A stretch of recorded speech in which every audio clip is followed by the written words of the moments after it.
Welcome back to Sweetwater Acres, guys. In this video, we are going to go over the 4 main techniques that you need to follow when pruning your fruit trees.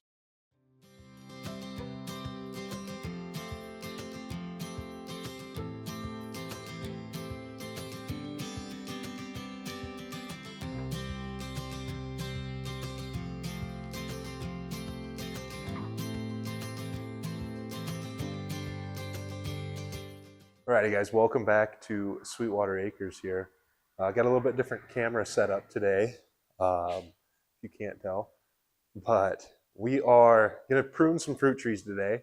But first, our ducklings are outgrowing their brooder box. This is the brooder box I made a while back. I love it, but it's not the biggest. It's kind of for small numbers. We've got 3 ducklings. They are growing very quickly, and they have outgrown this very, very quick. They are too big for it and probably a little bit overdue. They make a mess in there.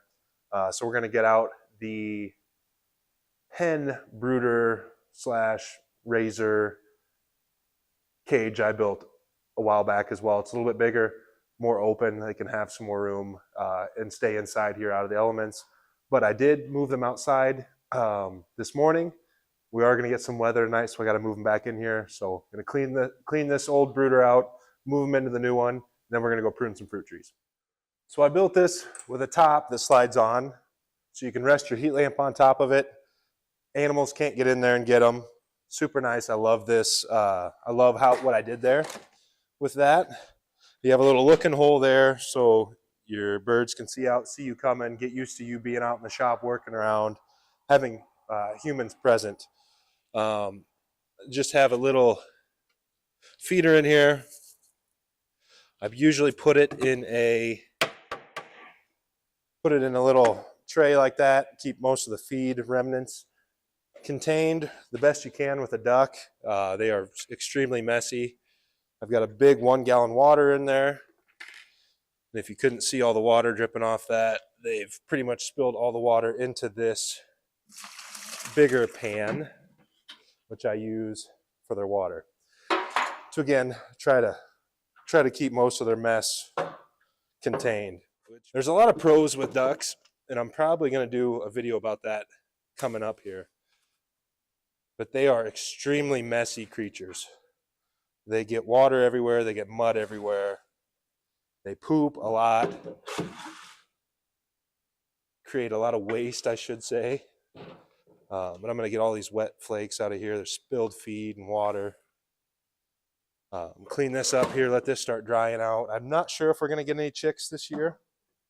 I would like to get a couple just because it's nice to have some young chicks over the winter that start laying. They usually lay throughout the winter, that first winter.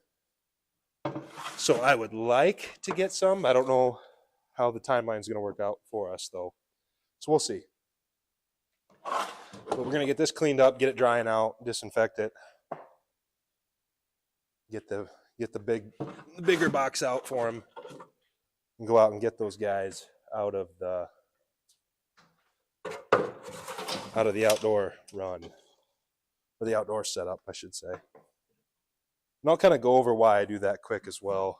I pretty much do that with all of our ducks and chickens when they're getting raised. As soon as they've got some decent feathers on them to keep them warm and the temps get above 70 in the spring, I pretty much take them right outside during the day when it's warm so they can get used to being outside, scratching around, finding bugs and just being outside, getting used to free ranging.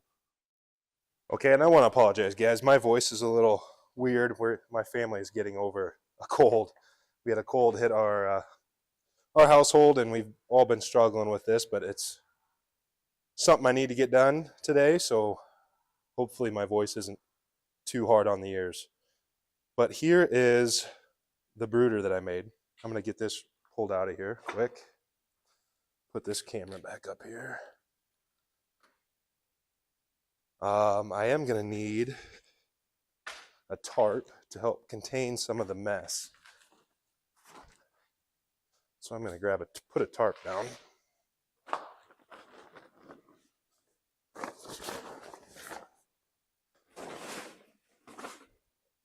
This should help keep some of the mess out of there. then here. Grab this. Where's my door? That's my door. Okay. So this is, I call it my broody hen box, because what I'm going to try to do is bring in a broody hen, put her in here with some eggs, have her hatch out her chicks, and that way she has her own little area to hatch out and raise her chicks. And hopefully try to bypass an incubator. I do have an incubator. I'm going to try to hatch out chicks maybe next spring. But this is something cool I thought I'd build, see if I can't use actual hens to help hatch eggs.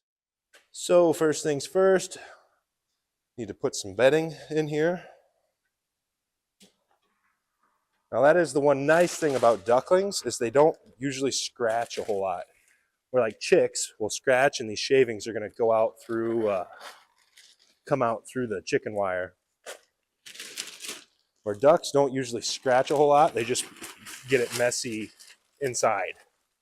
If that makes any sense to you chicken people. So last year when I had this full of chicks and ducks, the chicks would scratch around in here and throw all of the wood shavings out around the perimeters here. So that was all, I was always cleaning up around here. I'm hoping I don't have to do that as much this year with these ducks. So hopefully that goes better. Put some in the house because they will probably want to go in there. Alrighty. We'll put the water on one end over here. Get that filled up. Put the food over here. I'll put the food right here. That's where the food will go. So we'll go out and get the ducklings, get them back in here, bring all of the stuff, the cages that I use to kind of keep them confined inside, because we're supposed to get some high winds and rain this afternoon and evening. We don't need those guys out there.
Okay guys, hopefully you could see how windy it was getting out there.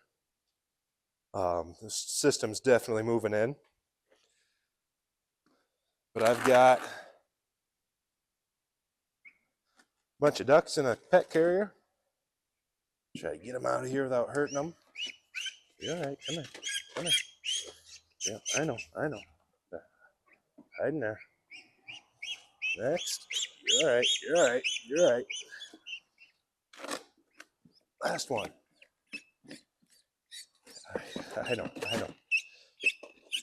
You can tell these guys are big ducks. Oop. So there they go. Back into their new enclosure. And it's going to get cold overnight, so I can put this heat lamp on here and plug it in. And they've got a little heat they can sit under. which is going to work out really well for him. There's a lot more room in here. If you guys didn't really get to see it before and after, but there's a lot more room in this than there was in the other one. All right. Sorry, my voice is absolutely awful. Ducks are brought inside. I brought in all of the equipment that I have out there for them to be outside during the day. I grabbed our loppers and our clippers. We're going to go trim some fruit trees because my fruit trees are horrendous. I'm going to show you guys kind of what I look for when pruning a fruit tree. Okay, so I've kind of already pruned this pear tree here. Cut off a lot of the tops. A good rule of thumb is keep it as high as you want to reach. We do have an apple picker, but with peach trees like these two, I really don't want to use the apple picker on soft peaches. So I'm going to try to keep it shorter. I'm over 6 foot tall, so I can reach up a good ways. So I don't want these getting too tall. So I tried to come through, cut the tops off of these. This one, definitely, that far one is way up there. That one needs to get cut down. If you look at this quince tree, there are some, and it's kind of hard to tell with those trees in the back, but there are some way up there that I need to try to get cut down at the base here, like that long one there, probably is going to get cut down. All of these, another rule of thumb. So first rule of thumb is keep it to as high as you want. Don't worry about it. If it's getting too tall, hack it off. A rule of thumb that I was always told was like 30% or whatever. You can't cut off more than 30% of the tree. I had a guy who maintains an orchard come out here, and he said, that's totally bogus. Cut off as much as you need. He said some of these trees, he actually worked on these trees a while back, and he said some of them were up there about 30 feet. He's like, I cut them off, as you see there, about 10 foot up. He's like, I cut off 80% of the tree, and they're still producing apples like crazy. So don't get too caught up in, I can't, how much you can cut. If it needs to be cut, cut it off. The tree's going to thank you because it's more energy it can put into growing fruit. So that being said, cut off all the runners. So these are called water sprouts here, all these straight vertical runners. These all need to get cut off. All of those in here. Even that big one's that's an old water sprout that's now turned into a branch. Cut them off. This pear tree has a big one right there. That one needs to get cut down.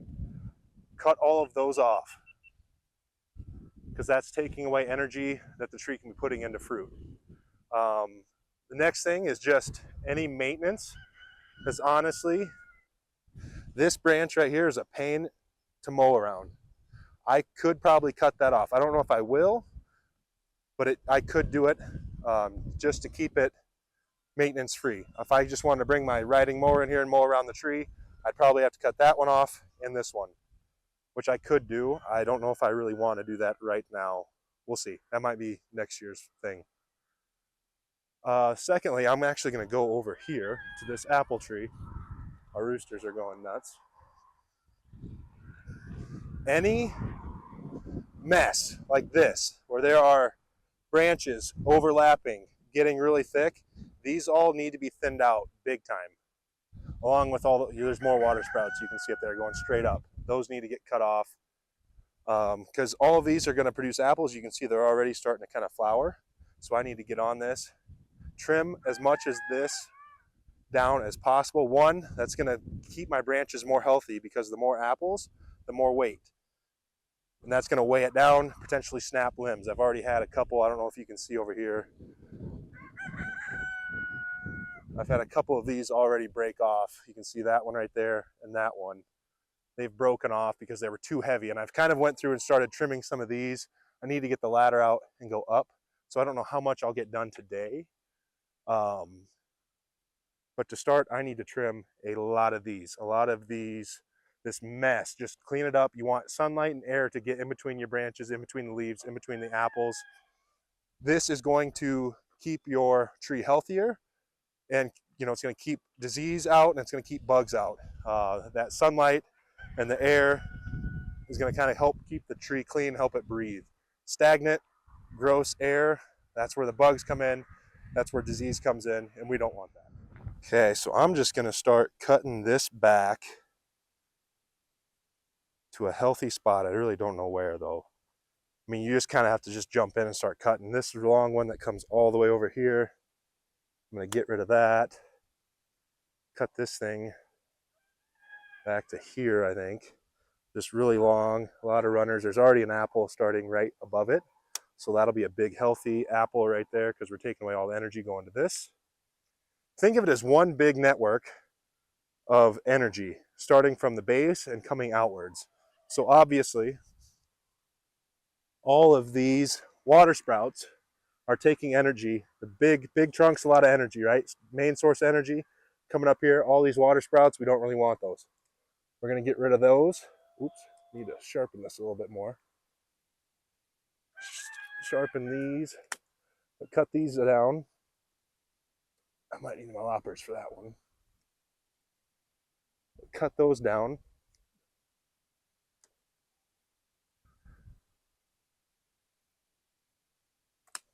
There.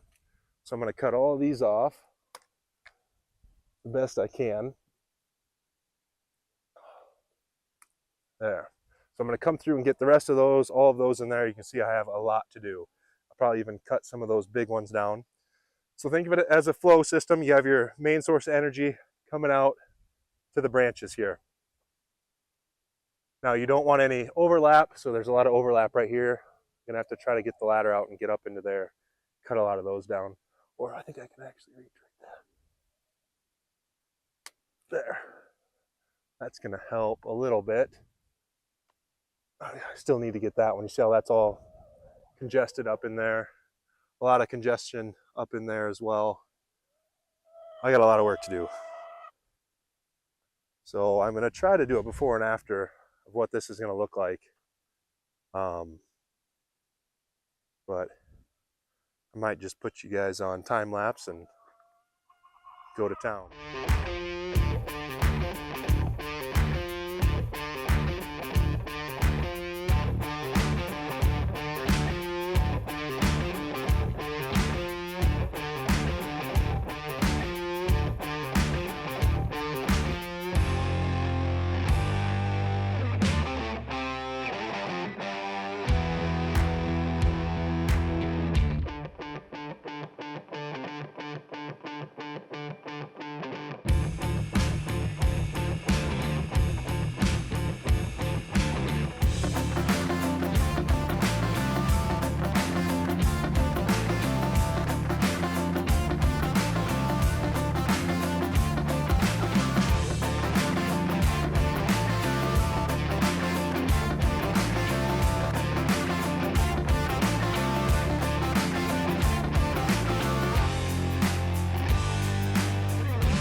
So another rule of thumb when dealing with fruit trees, and you saw it on that other fruit, on that apple tree.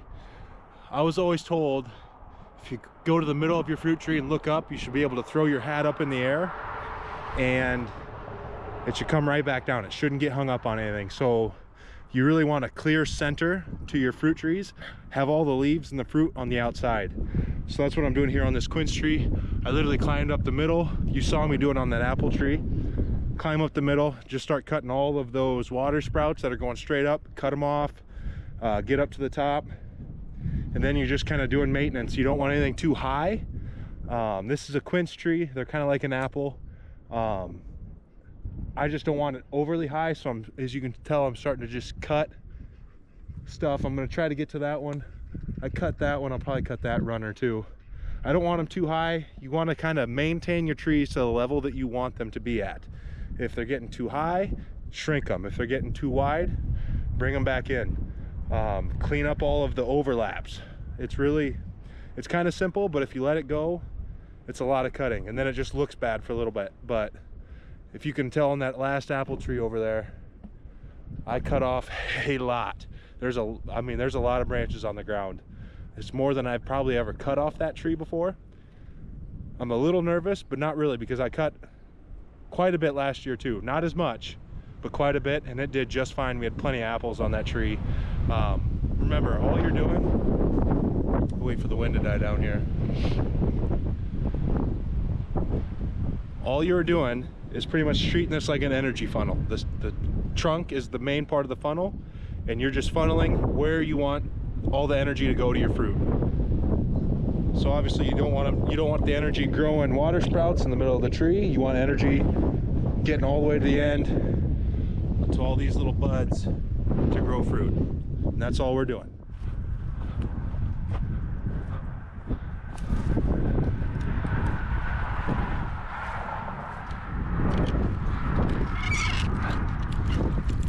Yeah, that's a bad branch. I thought it looked a bad branch. That one died a long time ago. This is one too. Needs to just get cut off. There's no longer any life going to that branch for whatever reason. This one, you can almost feel that could get cut off. I might have to bring the chainsaw out. I know, cat. And cut that one off. That hole right there is done. This might be an old tree. And they say these sprouts have so much growth and energy in them, you can almost cut them and plant them in a pot with some root grower and they'll take off. So I might try to do that with a few of these, because I think this is an old tree. We will probably want to plant some more, so I'm going to keep that one and try to find, I cut most of them off. There's a couple little ones over there I'm going to maybe try to grab and keep. All right guys, we were in the shop quick. Don't mind the mess. I need to clean up here a little bit, but I am going to quickly, you saw me trimming those fruit trees, and I took some of the quince water sprouts coming off that tree, and we're going to try to plant them and see if we can get them to grow. I've heard that you can do this with some of your fruit trees like apples and pears, so we're going to see if we can't do this on a quince tree and get something growing here. So I got some old potting mixture left over from last year. Hopefully that doesn't affect anything. I got some take root. Came highly recommended from my mother, who's got a green thumb. But what they say is you want to shave and mark up a lot of the end of these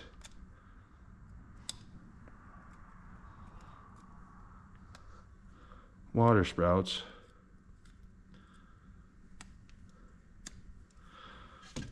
And then dip it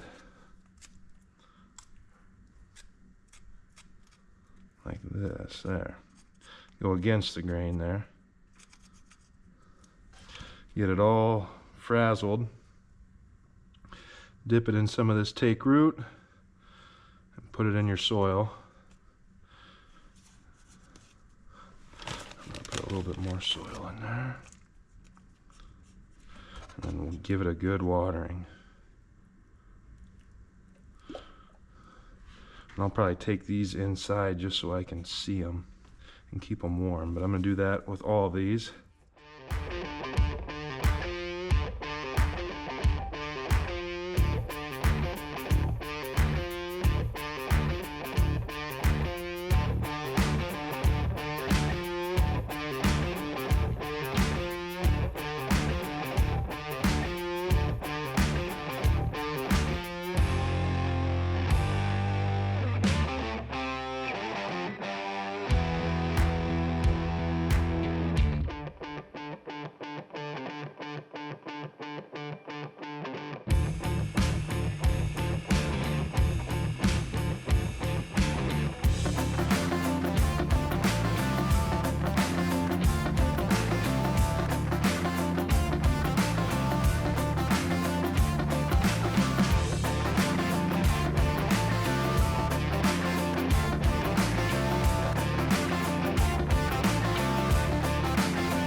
So we're gonna see how these do. You guys, if you guys have ever done this before, let me know if there's another trick that I need to be doing.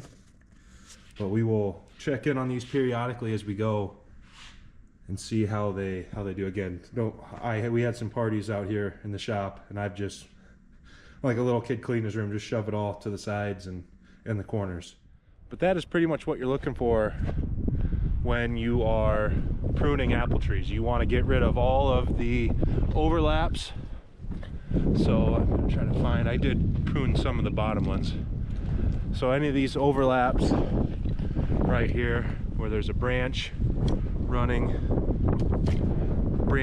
under another branch or over on top of something like this, all of that thatching right there, you want to get rid of that. Branches growing back into the center of the tree, get rid of those. And obviously all of your water sprouts. There's some big ones up there I got to try to get to. I might need the ladder for these. Now these are my last two. I did the 2 peach trees, did the quince tree, did that apple tree.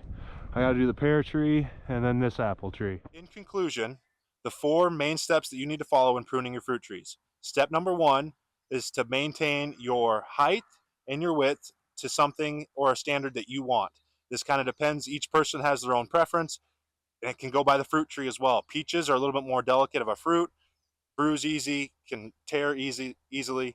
I don't want my peach trees getting too high. I want to be able to hand pick them and make sure they don't get damaged. Whereas my apple trees and my pear trees, I can use that fruit picker to reach up there and grab them. I can live with them being a little bit higher and falling to the ground, having a few bruised apples. Now, step number 2 kind of goes with step number 3, or point number 3, I should say. 2 is to remove all the water sprouts and runners, those vertical runners. Now, usually you really want to remove them from the center of the tree.